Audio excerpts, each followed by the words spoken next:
তারা হয়তো আমাদেরকে সাথে বেআইনসাফি করবে, কারণ তিনি আমাকে এই জরিপের কথা কেন আনলেন সেখানে।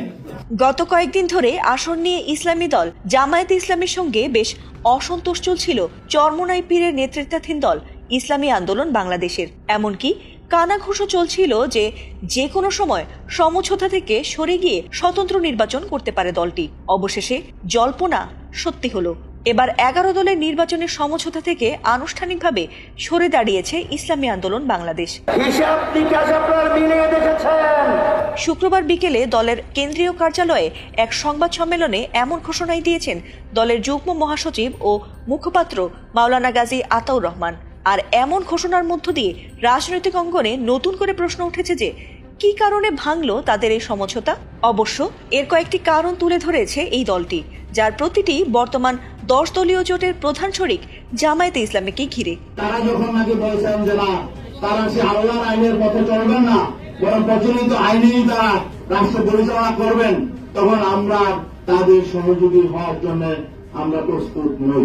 এ নিয়ে মাওলানা গাজী আতাউর রহমান জানিয়েছেন, ইসলামের মৌলিক নীতির প্রশ্নে জামায়াতে ইসলামের অস্পষ্ট অবস্থান এবং রাজনৈতিক আস্থাহীনতার কারণে দলটির সঙ্গে নির্বাচনের সমঝোতায় থাকছে না তার দল।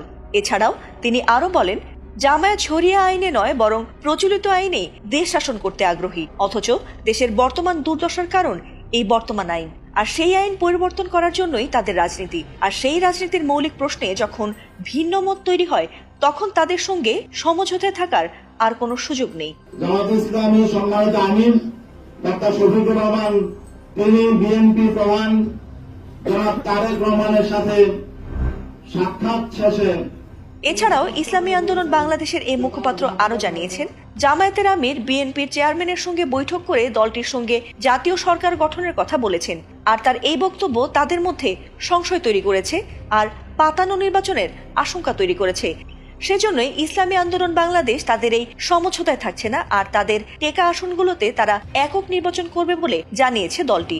জনগণ তো আপনাদের পক্ষে মতামত রায় দেওয়ার মতো পরিবেশ নেই। এই ঘোষণার ফলে রাজনীতির সমীকরণে এক নতুন জটিলতা তৈরি হয়েছে। আর নির্বাচনের আগে জোট রাজনীতিতে এই ভাঙন কতটা প্রভাব ফেলবে আর জামায়াত ও অন্যান্য শরিকরা কি কৌশলে এগোবে